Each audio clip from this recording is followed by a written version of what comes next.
Visakha Gajuwaka green సిటీలో వెంకటేశ్వర స్వామిని దర్శించుకొని పోవటానికి వచ్చిన ఐటీ శాఖ మంత్రి నారా లోకేష్, స్పీకర్ చింతకాయల అయ్యన్న పాత్రుడు, రాష్ట్ర తెలుగుదేశం అధ్యక్షులు పల్లా శ్రీనివాసరావు స్వాగతం పలికిన green city Vizag professor director Krishnarao సిబ్బంది తరఫు నుంచి మేము అప్పుడు మా వెంకటేశ్వర ఆలయంలో వీళ్ళు గెలిస్తే రావాలని మేము కోరుకుంటాం జరిగింది.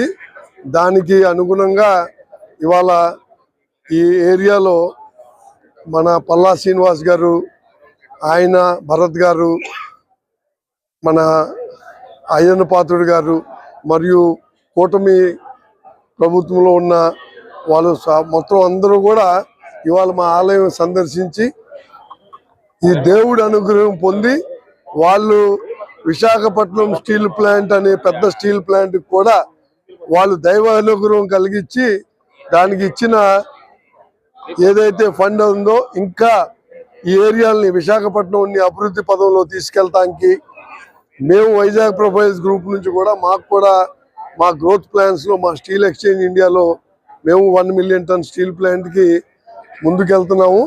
అలాగే ఈ పరిసరాల్లో మన ఐటీ మినిస్టర్ లోకేష్ గారు అభయస్వం ఇచ్చారు. మేము కూడా ఇక్కడ ఐటీకి సంబంధించిన ఒక ఐటీ పార్క్ కట్టడం జరుగుతుంది.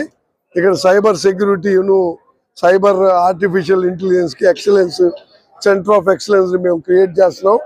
త్వరలోనే మేము దానికి కావాల్సిన అన్ని కూడా మేము ఓపెన్ చేసి ఈ ఏరియాను కూడా సస్యశ్యామలంగా ఒక ఐటీ ఆర్టిఫిషియల్ ఇంటెలిజెన్స్ హబ్ కింద తయారు చేస్తాం జరుగుతుంది.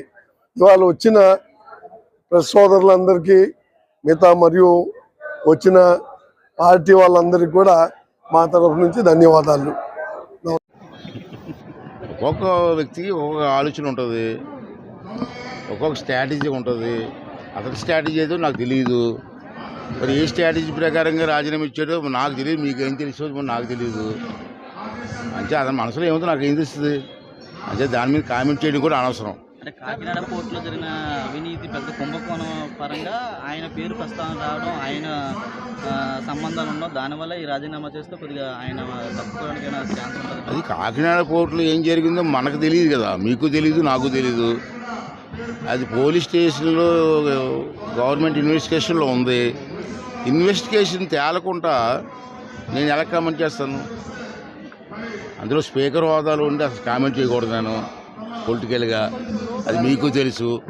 మీరు అందరూ ఏంటంటే అలా రెచ్చగొట్టి అదే వాగిద్దామని చూస్తారు మీరు. లోకేష్ 2 years అయింది సార్. లోకేష్ పాదయాత్ర చేపట్టి 2 years అవుతుంది. ఈ సందర్భంలో ఆయన ఇక్కడికి వస్తున్నారు. ఆయన గురించి చాలా సంతోషం. అతను పాదయాత్ర స్టార్ట్ చేసి 2 సంవత్సరాలు పూర్తయింది. అది చాలా మంచి కార్యక్రమం. ఎందుకంటే ఆ రోజుల్లో లోకేష్ గారి పాదయాత్ర వల్ల ప్రజల్లోని ఎక్కువ యూత్లో ఒక ఉత్తేజం వచ్చింది, ఉత్సాహం వచ్చింది. అది పార్టీ గెలుపుకి ఎంతో కారణం. ఒక 2 కారణాలు ఇక్కడ పార్టీ గెలడానికి కారణం.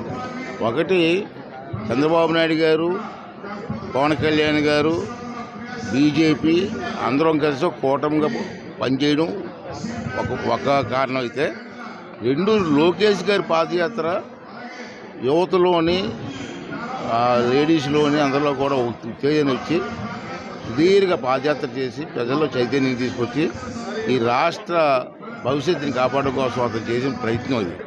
ఆ ప్రయత్నం సక్సెస్ అయింది.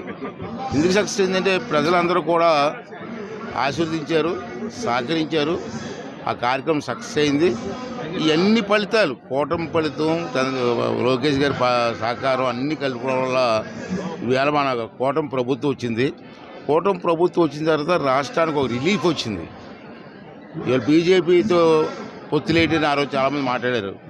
ఇవాళ బీజేపీ ఎంత సాయం చేస్తుంది? ఇవాళ స్టీల్ ప్లాంట్కి కానీ, మిగతా విషయాలకు కానీ, లేదా ఆర్థిక సహాయం కానీ, పోలవరం ప్రాజెక్టుకి కానీ, లేదా మన క్యాపిటల్ సిటీకి డబ్బులు కానీ ఎన్నో వస్తాయంటే బికాస్ ఆఫ్ బీజేపీ ప్రభుత్వం అధికారంలో ఉంది కాబట్టి.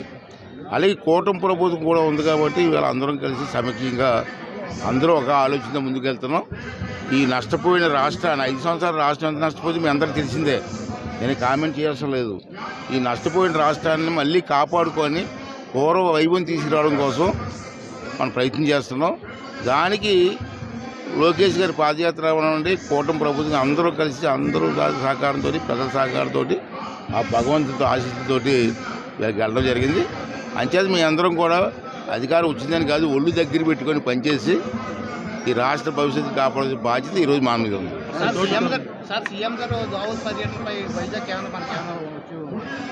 హౌస్ పర్యటన అనేది వైజాగ్ కోసం, అనకాపల్లి కోసం, నర్సీపట్నం కోసం కాదు, ఈ రాష్ట్ర భవిష్యత్తు కోసం. హౌస్ నుంచి పెట్టుబడులు ఎక్కువ వస్తే రాష్ట్రంలో అనేకమైన ఇండస్ట్రీస్ వస్తాయి, అనేక కార్యక్రమాలు జరుగుతాయి. ఇండస్ట్రీస్ వస్తే మనీ ఉత్పత్తి అవుతుంది. ఉత్పత్తి అంటే మనకు మనీ ఫ్లోటింగ్ అవుతుంది. మనీ ఫ్లోటింగ్ అయితే ఎంతో కొన్ని లక్షల మందికి ఉపాధి జరుగుతుంది. అది ముఖ్యమంత్రి గారి ఉద్దేశం. అది వెళ్ళారు, ఆ పర్యటన సక్సెస్ అయింది. పేపర్లో చూస్తున్నాం, మీ టీవీలో చూస్తున్నాం. దేవుడి దైవాల ఆశీర్వాదంతో పూర్తి స్థాయిలో సక్సెస్ అయితే మన రాష్ట్ర భవిష్యత్తు భారతదేశంలోనే నెంబర్ 1గా ఉండే అవకాశం వస్తుంది. చాలా సంతోషం అండి. పద్మభూషణ అంటే చాలామందికి వస్తాయి కాదన్నాం, కానీ బాలకృష్ణ గారి పద్మభూషణ అతను వాళ్ళు టాలెంట్ మామూలుగా వచ్చేలేదు. అతను సుమారు 100 సినిమాలు యాక్ట్ చేసి ఎన్నో సినిమాల్లో బ్రహ్మాండంగా నటించి ప్రజల మనలు పొంది మంచి క్యారెక్టర్లు వేసి ప్రజల మనలు పొందేవి కాబట్టి ఈవేళ పద్మభూషణ వచ్చింది. అంటే మన బాలకృష్ణ అంటే పయ్యోడేం కాదు, మన కుటుంబ సభ్యుడు. ఎన్టీ రామారావు కుటుంబం మాది, అంతే కదా. ఎన్టీ రామారావు కుటుంబం అంటాను నేను, మాది. ఎన్టీ రామారావు కుటుంబంలో ఒక సభ్యుడు, అంటే మా కుటుంబంలో సభ్యుడు. అతనికి పద్మభూషణ రావడం చాలా సంతోషంగా ఉంది. అతనికి మా మనస్ఫూర్తిగా అభినందన తెలియజేస్తాను. Sir, thank you.